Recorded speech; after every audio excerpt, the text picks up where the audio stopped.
করে ফেললাম। ভুল? হ্যাঁ হ্যাঁ ভুল। কত বড় লোকের বাড়ির সাথে তোমার বিয়ে হতো, ওই মিষ্টি নহবতের সুর, আর সেইগুলোকে উপেক্ষা করে তুমি আমার সাথে পালিয়ে এসেছো। নিতেন্ত চোরের মতো আমরা চুপি চুপি বিয়ে করলাম। এই বিয়ে কেউ জানলো না, না রইলো কেউ আমাদের সাক্ষী। কে বলেছে সাক্ষী নেই? তোমার দেওয়ার সিঁদুরই তো আমাদের এই সম্পর্কের সবচেয়ে বড় সাক্ষী। সব সিঁদুরে সব সুখ মেলে না মন্দিরা।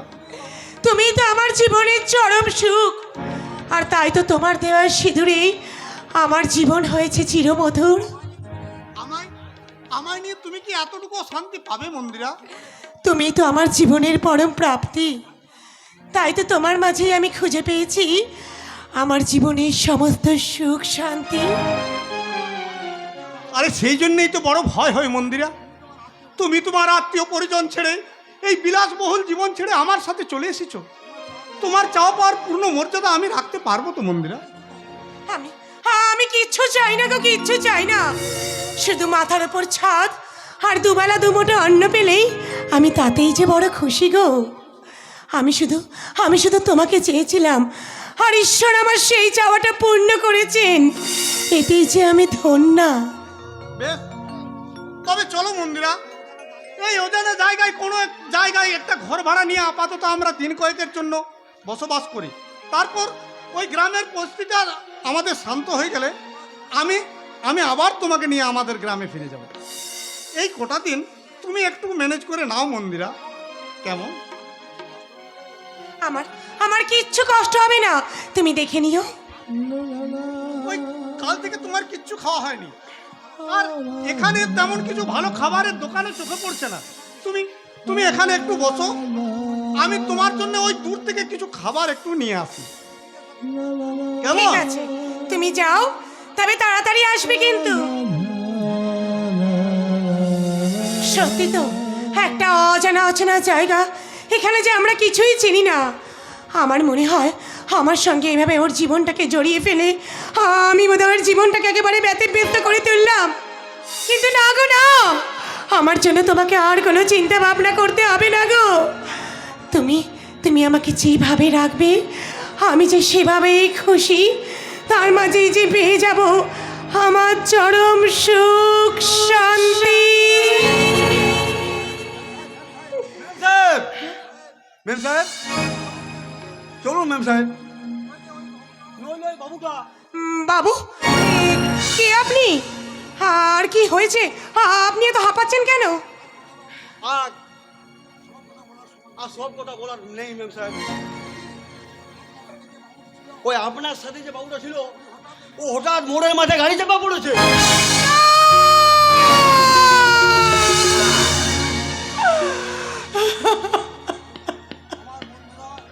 ওই আমার বন্ধুরা বাবুকে হাসপাতালে ভর্তি করেছে। আপনি চলুন মেম সাহেব। যাবো, আমি নিশ্চয়ই যাবো, আমি নিশ্চয়ই যাবো। বলো না ভাই, বলো না, আমার স্বামী এখন কেমন আছে বলো না। আমি জানি না দিদি, আপনি আর দেরি করবেন না, আসুন আসুন আমার সঙ্গে।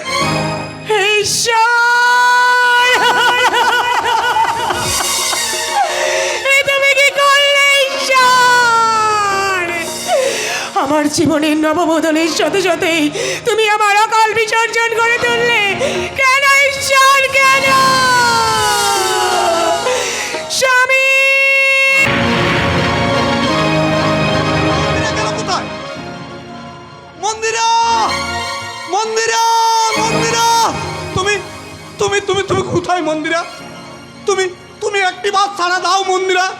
তুমি তুমি এভাবে আমার সাথে লুকোচুরি খেলো না মন্দিরা। মন্দিরা, আমার আমার বড় ভয় করছে মন্দিরা। মন্দিরা, কি মন্দিরা সাড়া দিচ্ছে না কেন? তবে কি মন্দিরা আমার না?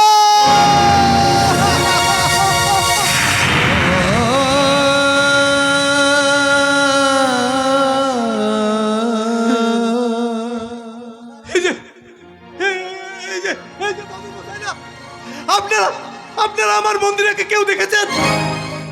ওগো ওগো পথিক, তুমি কি জানো আমার মন্দিরা কোথায়? ওগো ওগো আকাশ, ওগো ওগো বাতাস, তোমরা তোমরা বলে দাও আমার মন্দিরা কোথায়? মন্দিরা, মন্দিরা,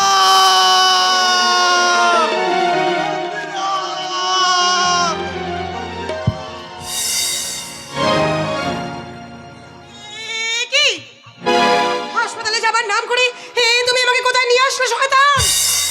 আরে এটাই তো আমার হাসপাতাল। তুমি রোগে, আমার প্রেম রোগ ধরেছে গো। তুমি তোমার যৌবনের মিক্সার সেবন করে আমার এই রোগের ট্রিটমেন্ট করো না মাইরি। আমাকে মিথ্যে কথা বলে তুমি আমাকে বেউলিয়ে বালিয়ে এখানে নিয়ে এসছো। না না, এতক্ষণ আমার স্বামী হয়তো এসে আমার খোঁজ করছে। আমি এক্ষুনি এক্ষুনি সেখানে চলে যাবো।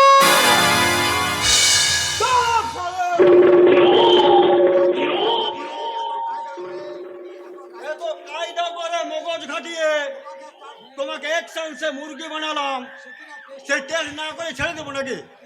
কি চাও, কি চাও তুমি? আরে প্রথমত আমি তোমাকে চাই, আর দ্বিতীয়ত আমি Shut up!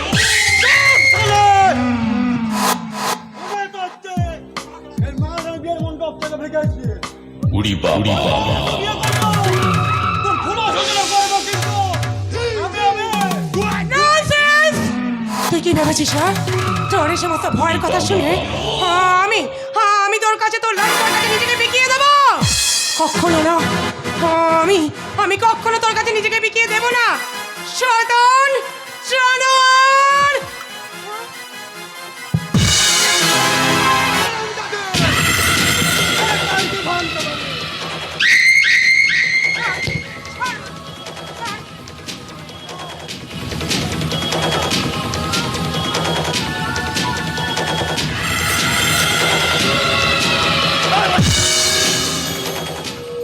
তোর এত বড় তোর স্পর্ধা, তুই একাই ভদ্র মেরে পেয়ে তার শিরোধারী করার চেষ্টা করিস?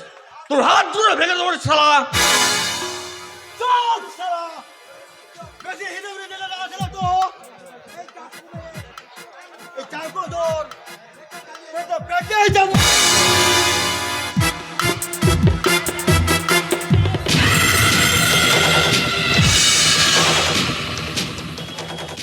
এই মুক্তি পেয়ে কত সময় পেরেছির জন্য আজ যে সমাজের দুরবস্থা, আমার হাতে যদি ক্ষমতা থাকতো তাহলে ওদের আমি বুঝিয়ে দিতাম।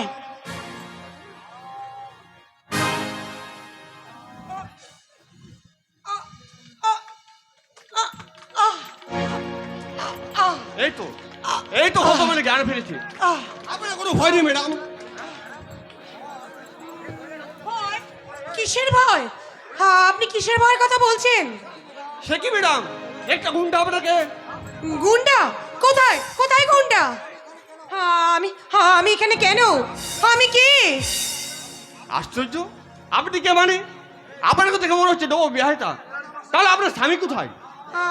আমার স্বামী? হ্যাঁ হ্যাঁ, আপনার স্বামী। আচ্ছা, আপনার নাম কি? আমার আমার নাম কই? আমার তো কিছুই মনে পড়ছে না। আমি তো কিছুই বুঝতে পারছি না। আচ্ছা, আপনার স্বামী কে? জানি না, আমার কিচ্ছু মনে পড়ছে না। আমি কে? আমি কোথা থেকে এসেছি? কে আমার স্বামী? আমার কিচ্ছু মনে পড়ছে না, কিচ্ছু না। তবে কি এই ভদ্রমার শিশুকে হারিয়ে ফেলেছেন? হে ঈশ্বর, তুমি বলে দাও আমি কে? আমি কোথা থেকে এসেছি?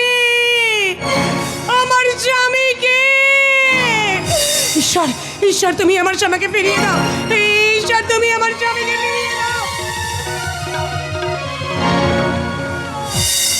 ম্যাডাম, ও ম্যাডাম, এ কি উনি যে আবার জ্ঞান হারিয়ে ফেললেন? আমার মনে হয় গন্ডের ওর স্বামীকে খুন করে ওনাকে তুলে নিচ্ছে। আহারে, বেতারি বিয়ে তিনি বিধবা হয়ে গেলেন, কিন্তু শিল শক্তি হারা ভদ্র মিলে ফেলে আমি একা যাই কি করে? আবার যদি ওনার আমি নিজে রাখবো কোথায়? জ্ঞান ফেলে যদি স্বামী খুন করতে থাকেন? না মানে আচ্ছা, তো আক্কেল কি বলো সম্পদ? তুই বিয়ে করবি না বলে যে ভীষ্মের প্রতিজ্ঞা করছিস সেটা না হয় আমরা জানি, কিন্তু তোর দাদু তো জানে না। তোর দাদু বিয়ের জন্য মেয়ে ঠিক কিছু শুনে তুই দাদু ওপর রাগ করে বাড়ি চলে এলি। এদিকে তোর দাদু তোর জন্য পাগল হতে বসছে, তাকে তুই জানিস? এদিকে আমি পাগল হয়ে চলছি সুমন্ত, তুই পাগল হতেছিস মানে? ওদিকে দেখ। এই যে নবমী একটা মহিলা দাদুকে সারপ্রাইজ দিতে হঠাৎ এই মেয়েকে বিয়ে করে ফেলি নাকি রে? শালা বিয়ে করতে আমার বয়ে গেছি। তাহলে ওটা কে? আমার বাচ্চা ভাই এই ভদ্রমহিলা স্বামীকে খুন করে গুন্ডার ওর শিশুকে নষ্ট করে পালিয়ে গেছি। ওর নাম ঠিকানা স্বামী পরিচয় কিছু মনে করতে পারছে না। স্বামী খোঁজ করতে করতে জ্ঞান হারিয়ে ফেলছেন। তাই আমি বলছিলাম তুই ওনার স্বামী বক্সি দিয়ে ওনাকে বাঁচাতে পারিস না? তোর কি মাথাকার হলো সম্পদ? আর যদি কখনো ওনার স্মৃতি ফিরে না আসে তাহলে কি সারা জীবন আমাকে ওনার স্বামী পক্ষি দিয়ে কাটাতে হবে? বক্সি কেন দেবি? যদি স্ত্রী শক্তি না ফিরে আসে তার সত্যিকার স্বামী হয়ে তোর। তুই কি পাগল হলি সম্পদ? কোথাকার কে ভদ্র মহিলা, তার জন্য তুই কি না? প্লিজ শুন তো, তোর একটু সহানুভূতির জন্য যদি এই ভদ্রমহিলা স্ত্রী শক্তি ফিরে পায় তাহলে তুই চাই না ভাই? কিন্তু সম্পদ, তুই তো জানিস আমি মেসের মধ্যে অন্য কোনো রাত কাটাই, আর বউ নিয়ে ভাড়া করে থাকার মতো আমার সামর্থ্য কোথায় বল? তাহলে তুমি মেয়েকে গ্রহণ করবি না? করতে পারি, তবে একটা শর্তে। কি শর্ত? তোর দাদু তো নাচবো দেখার জন্য পাগল হয়ে উঠেছে, তাই বলছিলাম ওই কিছুদিনের জন্য ওই ভদ্রমহিলাকে তুই তোর বউয়ের পরিচয় তোদের বাড়িতে রাখ, আর আমি ওনারই মাস্টার মিস্টার ভাইয়ের পরিচয় দিয়ে তোদের বাড়িতে যাতায়াত করবো। তারপর একটা ভালো চাকরি পেয়ে গেলেই আমি আমার বউকে নিয়ে আসবো। তুই রাজি কিনা বল? হ্যাঁ আমি রাজি। কেন জানি না এই ভদ্রমহিলার প্রতি আমার ভীষণ মায়া হচ্ছে। ওনার ভালোর জন্য আমি কিছুদিন জন্য অন্য কোনো স্বামী সেজে অভিনয় করতে রাজি আছি। আহ আহ, কোথায় কোথায় কোথায় কোথায় কোথায় আমার স্বামী? কোথায় কোথায় আমার স্বামী? কোথায়? এই তো আপনার স্বামী। তুমি তুমি তুমি আমার স্বামী? বলে না, তুমি কোথায় গেছিলে? বলে না। আরে একই করছো?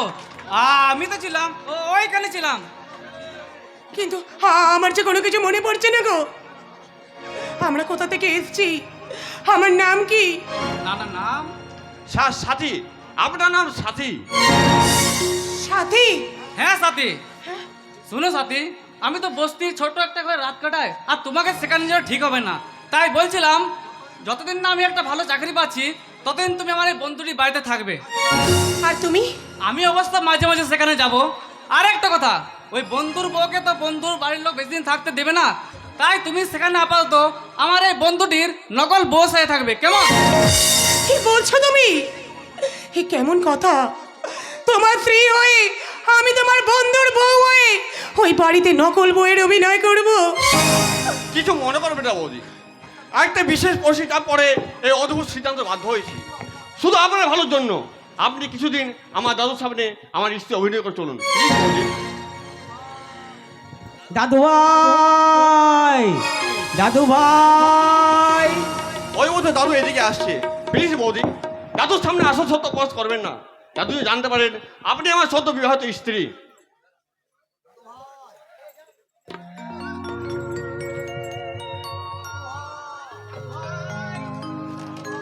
দাদু ভাই। দাদু, এই তুই কি বলতো শালা? এই তোর বয়সের ছেলেরা বিয়ে করবার জন্য তোলপাড় করছে, আর তুই নাকি শালা বাড়ি ছেড়ে রাগ করে চলে এলি। আর তোমাকে খোকাবাবু বিয়ে করতে কেউ বলবে না, তুমি বাড়ি চলো। আর তোমাদের বিয়ে কথা বলতে হবে না রঘুদা। এই দেখো আমি বিয়ে করে নিয়ে এসেছি। তুই বিয়ে করেছিস? এমনি শালা বুকে তুই জল খাবি বলে তুই আমাকে মিথ্যে রাগ দেখালি। যা শালা, তোর সাথে আমার আড়ি। এবার থেকে এই যত ভাব আমার এই নাচবো এর সঙ্গে থাক। আয় তো নাচবো, তোকে প্রাণ ভরে আমি আশীর্বাদ করি। থাক দিদি ভাই। এই তুই সারা আবার প্রণাম করছিস কেন রে? এই বর করে তো প্রণাম করবে, তুই সারা বল না কি রে? না ও মেনে এ চুপ শালা, তোর সাথে কোনো কথা নেই। দেখি না দেবো, দেখি। ভারী সুন্দর মুখখানা তো। আমাদের এই আমার- খোকাবাবুর সঙ্গে খুব সুন্দর মানাবে বাবু। ও শালা মেনে মুখের সঙ্গে মানাক বা না মানাক আমার বয়ে গেছে। ও শালা যদি আগে থেকে জানাতো তাহলে আমি মহা ধুমধাম করে বিয়ে দিতাম। তেমন কিছু ঠিক ছিল না দাদু।